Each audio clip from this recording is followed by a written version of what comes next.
Olá pessoal, hoje a gente vai falar de um conteúdo que ele por si só não é muito simples, tá?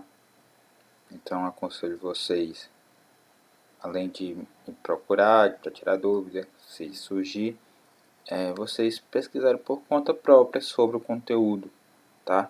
Porque às vezes você vai encontrar algum outro professor na internet, no YouTube, que vai explicar esse conteúdo melhor que eu. Eu acho difícil, né? Porque eu explico bem mais, mas fazer o quê? Vai ser que vocês encontrem.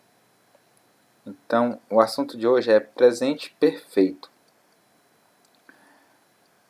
Por que ele se chama presente perfeito, né? Porque ele tem vários usos, ele se mistura dentro de tempos verbais, porque ele pode começar no passado e continuar no presente. E ele é formado com algumas formas verbais, pessoal, que exigem um pouco de pesquisa ou de uma memória muito boa da parte de vocês, tá bom? Então, quem aí não tiver uma memória muito boa, eu coloquei material de pesquisa na atividade e espero que vocês utilizem para poder resolver a atividade, tá bom? Porque assim, na sua formação, ele é usado pelo sujeito, ele é formado pelo sujeito, o sujeito da ação, né? A pessoa que vai praticar a ação, vai estar acompanhado sempre com um verbo auxiliar, que é o verbo to have. E aí o verbo to have ele vai ser usado da seguinte forma: I have, you have, he has, she has, it has, we have, you have, they have. Percebam que com he, she e o it, o have vira has. Tem aí no materialzinho de vocês, né?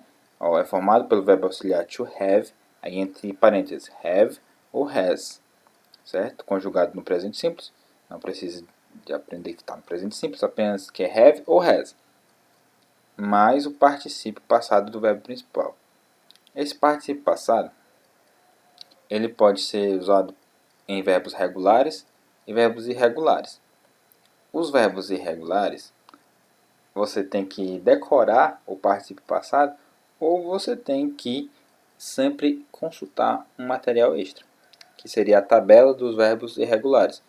E aí eu coloquei disponível para vocês, né, do site da Wizard.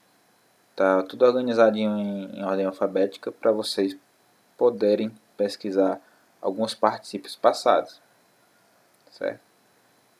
Então, e os que não tem lá no particípio passado, professor? Não tiver lá naquela tabela?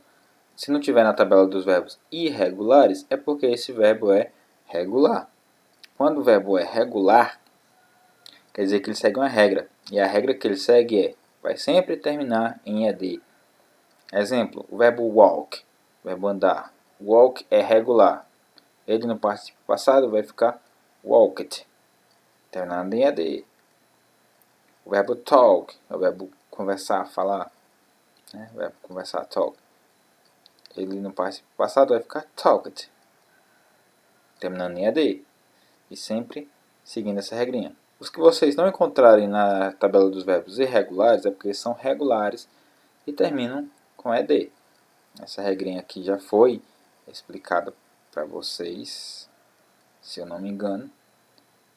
Mas é complicado de ficar relembrando o tempo todo, então se orientem por essa explicação de agora.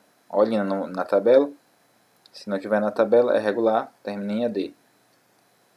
Se tiver lá na tabela, melhor, porque você só olha como é que vai ficar. Né? Por exemplo, eu vou olhar lá na tabela o verbo to be. To be, aí tem lá infinitivo, verbo to be. Passado simples, was ou were. Passado particípio, been. Aí eu vou pegar lá o been e colocar depois do have ou do has. Certo?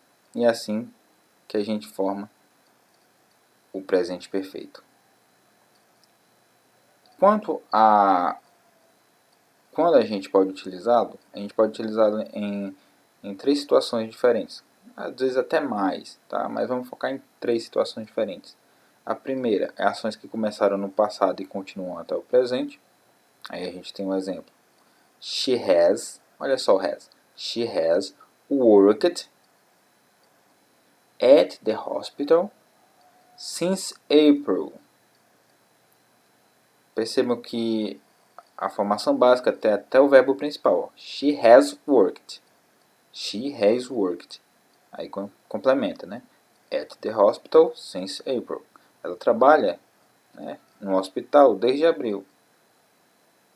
Começou no passado e continua até o presente. Até porque eu não falei que ela começou e parou. Eu estou falando que ela começou a trabalhar no hospital em abril, né? Ela tem trabalhado no hospital desde abril.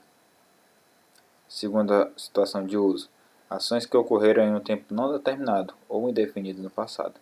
I have been to the USA. Oh, I have been. Lembra que eu falei do verbo to be? Been to the USA. Eu estive nos Estados Unidos. Quando? Não sei.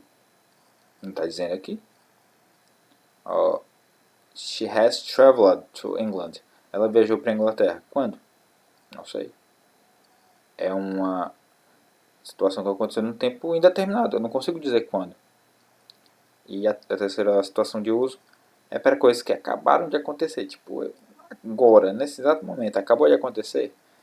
É praticamente o presente que virou passado agora. Tipo assim, eu acabei de fechar uma porta. Presente perfeito. Ó, they have just left. Eles acabaram de sair. Eles acabaram de sair. Acabaram. Saíram agora. Percebam que nessa terceira situação, ela vai vir quase sempre com esse advérbio just. Just. Que significa, tipo, apenas. Nesse instante, agorinha. Sempre que você vê esse just, é porque foi quase nesse momento. Certo? Nessa situação aqui. Então, é essa explicação, pessoal. Eu sei que é um pouco longa a explicação, um pouco complicada, mas como eu disse, com o esforço de vocês, vocês vão entender esse conteúdo, tá? Mas se surgir qualquer dúvida e eu puder ajudar, estou aqui disponível, tá bom? Então, entrem em contato, estudem bastante, é isso e tchau!